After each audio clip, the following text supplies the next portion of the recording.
The story begins with the fact that the main character's past is told to us. One day his family was killed by monsters, and he swore to become an adventurer. Imagine a little boy with his younger sister watching the death of his own parents, who are devoured by gnolls. It's scary and terrible. That is why he decided that in the future he would definitely become the one who would protect people and fight for their lives. We are also told about skills, the power given to weak people by the gods to fight monsters. Usually, abilities manifest themselves at the age of 12. The adventurer's task is to reach the S rank and fight monsters to protect innocent residents. Heroes are given glory and honor, and he wanted to be the same. The boy even prays in church that God will grant him strength, albeit strange, but one with which he could protect everyone. And lo and behold, he has a skill. He joyfully runs to the abbot, wanting to share his newly acquired ability. That's just the wish was not destined to come true, because the abbot himself tells him that with such a skill he will never become an adventurer. A childhood dream has sunk into oblivion. After that, we are already watching a grown-up young man who, with a backpack full of things, goes after a red-haired guy who asks him to move faster, because he specifically hired an inept one so that he could become at least a little useful. His skill was resurrection, which would only work once he was on the verge of death. For adventurers, the skill is akin to a weapon, and it's completely useless, so also disposable. And even though Chrome didn't become what he wanted, he started working with adventurers, even though he was just a 6.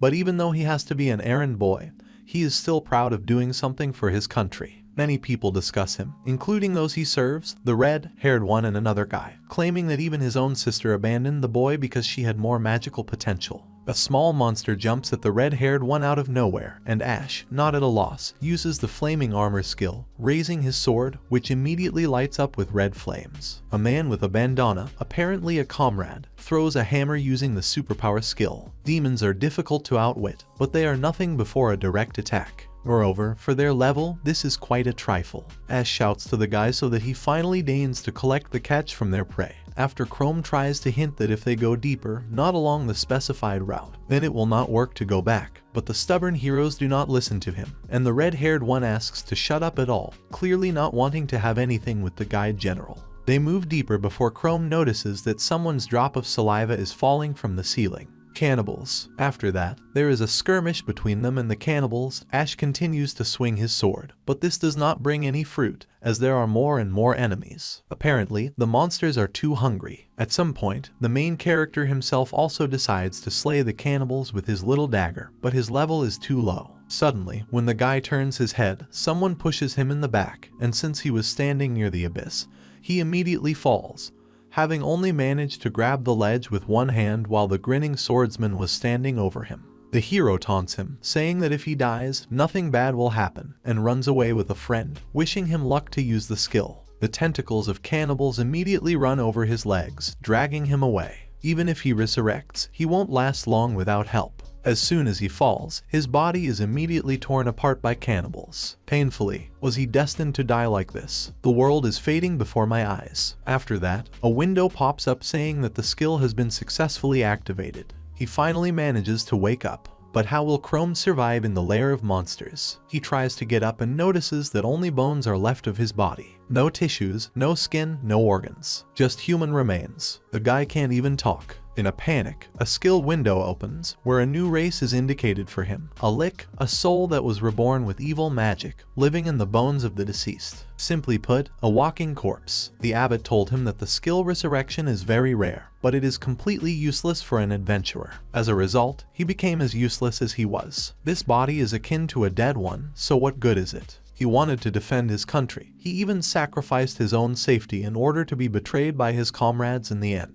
Maybe his sister was right to leave him, saying that it was too dangerous. You can become the best adventurer if you are lucky enough and get a good skill at birth. But then the guy was filled with motivation, thinking that monsters also have evolution. The higher the level, the stronger, and even the appearance changes. Maybe he can also become an S-rank adventurer, even if he only looks like a monster now. And even though the lychees are weak, he can still try, and thanks to his appearance, ordinary monsters think that the guy is already dead. And all he needs is to explore the environment. Chrome even manages to kill a goblin of a higher level by pretending to be dead, which is why his own has increased from 1-3. He is not going to die anymore, especially since evolution will begin from the 5th. He kills a low slug with the same tactic of pretend to be dead and attack, but soon sits down near the wall, thinking that the body does not need sleep with food.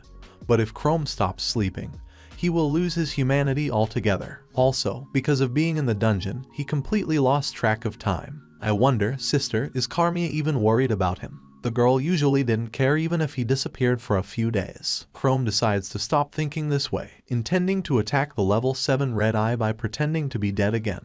And if the Lick watches him a little, he will be able to study his habits. This is how he understands that this is his territory. Therefore, he pretends to be dead near the bags, so that he thinks that there is food somewhere, which is why he manages to hit the wolf with several blows, and then fall down with him into the cliff, where he kills there, which is why he finally raises the level and evolves into a ghoul. Its characteristics have noticeably increased, and the maximum level has become 20. He also got the skill regeneration. In the end, he had a chance to become a man again, and then the strongest adventurer. The guy attacks some creature again, but during the fight he is wounded and he realizes that using a sword with the claws of a ghoul is completely inconvenient, so he decides to use hand-to-hand combat. The level gradually rises from the murder, and the body began to demand food at all. And despite his inner contempt, he is not able to give up even the cape of the dirty monster rat. 3 days later, Chrome continues to raise its level, which reaches 14. And thanks to regeneration, the guy cannot worry about his health during the fight. And fatigue, perhaps because of the racial peculiarity, still does not feel tired. Thanks to his new strength, he raised his new level quite quickly, because now the ghoul is stronger than his former self. The guy soon sits down again to reflect on the past. She and her sister used to be really close, but over the past few years they have lost all contact. Because of his skill, he never became an adventurer.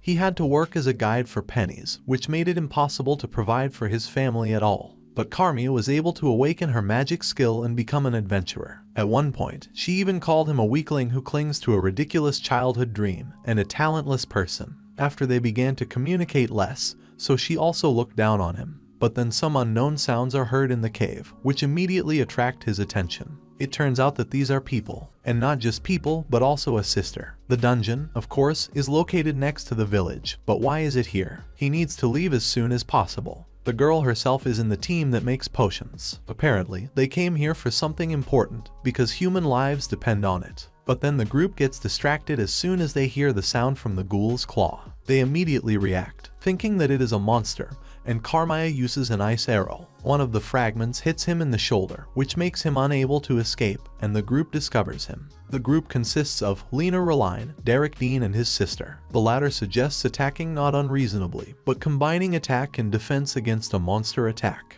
The guy needs to distract them somehow and quickly escape. But this cannot be done, as Dean and Lena rush at him with great speed, immediately striking. A huge difference in levels immediately becomes very noticeable. Apparently, it will not be possible to avoid a fight. When the guy swings the sword again, using his fire skill, Chrome manages to hit the weapon with a stone, which is why Derek is clearly surprised, giving the main character time to attack, which he does, inflicting a couple of blows with his claws, which turns around and immediately runs away. In fact, they shouldn't chase him as it's not safe, but Reline rushes after him. You need to come up with something quickly so that she won't be able to deal him too many quick blows, which is why he turns around and sharply grabs her sword. The surprised girl does not even have time to come to her senses, as the gun disappears from her hands. That's just the hero forgot about his sister, who uses a hail of ice spears that pierce his legs, causing the body to simply fall limply. Fortunately, he has regeneration, but he still has enough strength only to escape.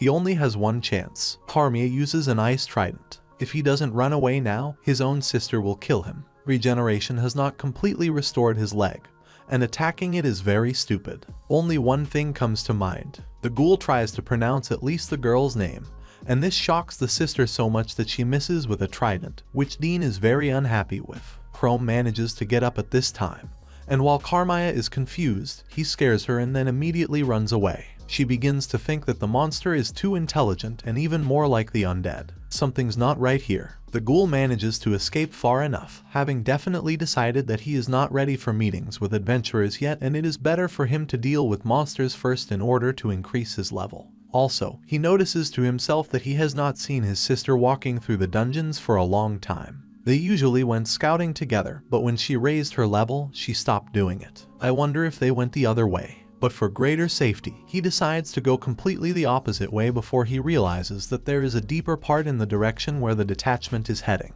Moreover, the bodies of people are different from the bodies of a monster. It is not adapted to the local conditions. It is quickly depleted due to the pressure in the air, and the longer they stay here, the more confident they are signing a death contract for themselves. But if he comes closer, then this time he will definitely be killed, which is why the guy decides to watch from afar. Meanwhile, the group finds the corpse of some adventurer who was robbed. And even though the comrades warn Carmia that it is terribly dangerous to go further, she still stands on the fact that it is necessary to continue the path, and they are well prepared. But it's really dangerous there. Many monsters like to be where there is a large concentration of mana, and this is in the very depths, especially since anything can happen there at all. What is she risking her life for? And then a level 22 ogre appears in front of them. The group is shocked by such a huge level, but they are clearly ready to challenge the ogre, while the ghoul is watching them from around the corner, realizing that he cannot help, because he is just an ordinary monster and will only cause panic.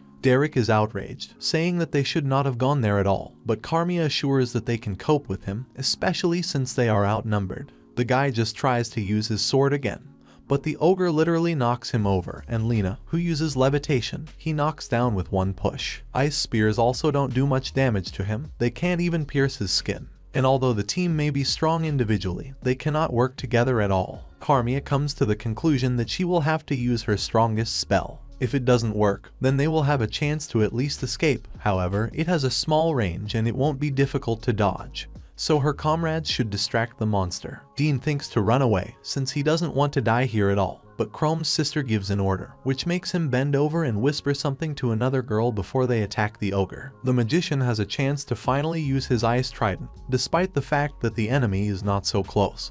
But as soon as she casts the spell, Lena uses levitation and escapes from the fight with Derek. Carmia, of course, is at a loss, but manages to deprive the ogre of his hands under the guy's screams that they should not have come here at all, because her brother died a long time ago. The girl does not even have time to turn around or do anything, as the monster becomes enraged and throws Chrome's sister aside, intending to attack. Her comrades abandoned her, and there were no forces left to fight at all. Fortunately, the ghoul himself did not escape. That's why he immediately jumps out from around the corner and rushes with claws at the ogre when he swings to strike. Chrome attacks the monster with claws, but despite the fact that the latter's arm was torn off, his strength still exceeds many times. The ghoul strikes him even with the ice fragment left behind, but all in vain. We need to come up with another plan, because it is very difficult to get close to his blind spot. The hero decides to tire him out, because it's still hard to move with one hand, which means he has become much less agile, and attacks don't have much effect.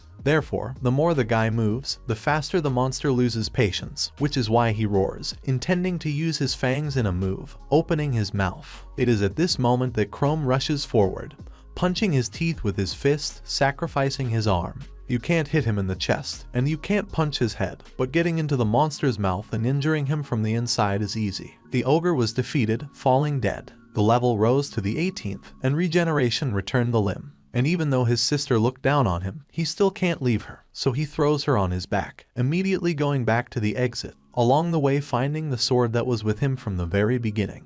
It's good that closer to the beginning of the dungeon there were people whom he managed to scare and give karma, immediately running away from the crime scene. The guys tell the girl who woke up that she was attacked by a ghoul and she lost consciousness. Naturally, she is in shock, so she still has a chrome sword with her somehow, on which "wait for me" is scrawled. One day they will definitely meet, but now he needs to continue on his way. The ghoul hunts the cannibals, who ate him. Now it was his turn. Usually monsters of the same rank do not fight with each other, and people do not stay in dungeons for a long time.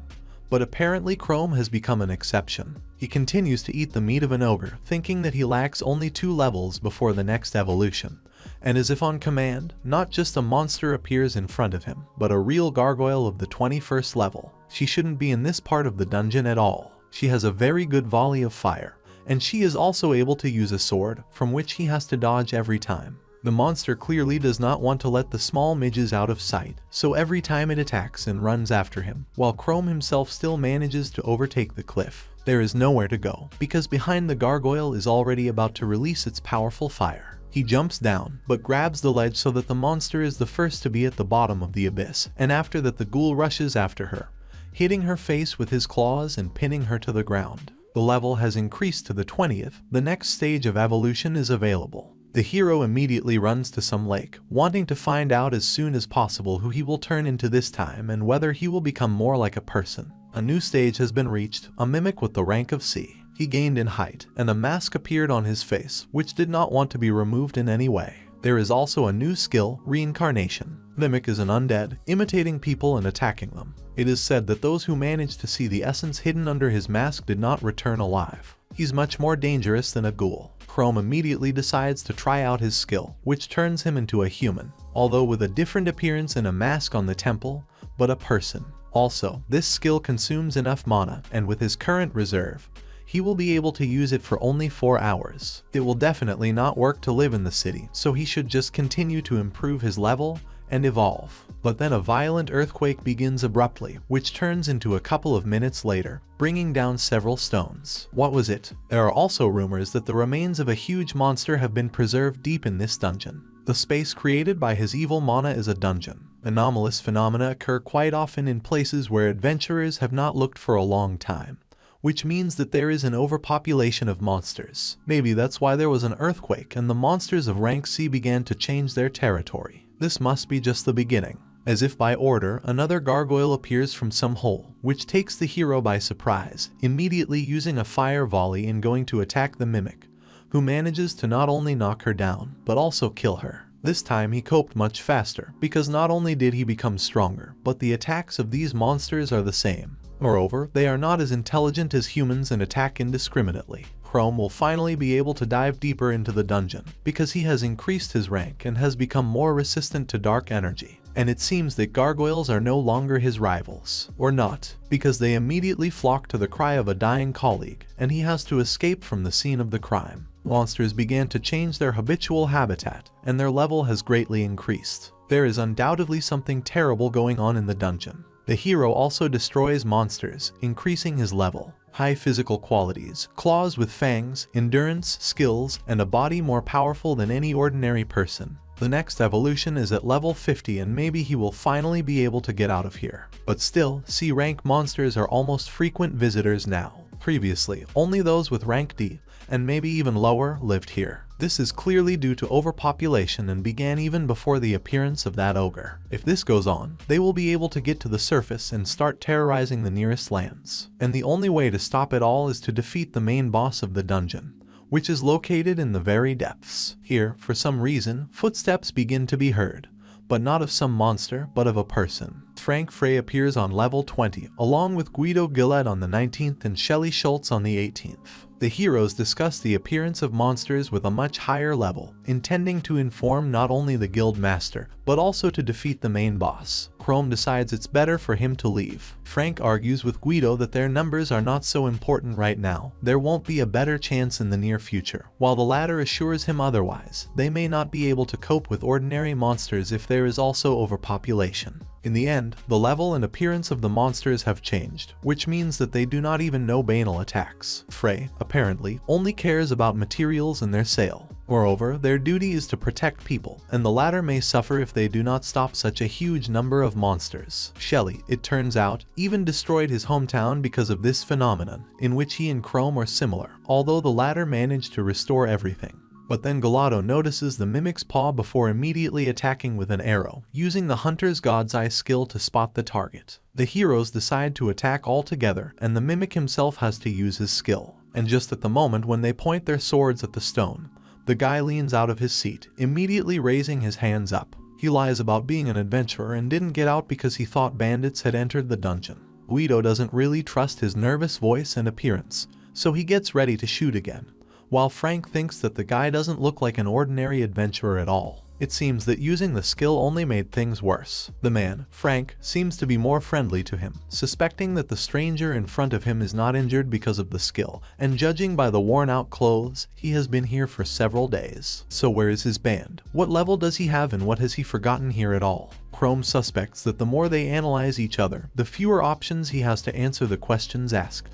But then a girl runs up to him, who immediately starts asking for his well-being and saying that one cannot be here alone in any way. It seems that she is not afraid of him at all, and even babbles that only by one look she can understand that a stranger is a good person. She even offers him to go with their group to get him out of the dungeon if he gets lost, to which the mimic refuses and then runs away. It doesn't matter if he's a criminal or not, you shouldn't run after him. Everyone was wrong in this situation. Guido ordered his intentions to the opponent too quickly, and Shelley was too naive and confused the guy. After the archer still agrees to attack the boss, they will never allow a repetition of the past experience. Lame managed to escape far enough. He died about a week ago, turned into a monster. His team left the guy to die, and that girl was the first one who really worried about him after such a long time. Maybe he should go after them after all and check how they would fight. The heroes finally reach the monster's lair. The king of the gargoyles of the 30th level appears before him. The monster is simply huge and inspires only fear. And there is also a huge eye on his solar plexus, which opens with a nasty and vile sound. And the pupil rushes straight at the heroes before the king growls, and his own eyes seem to only flare up with hellfire. It didn't bode well.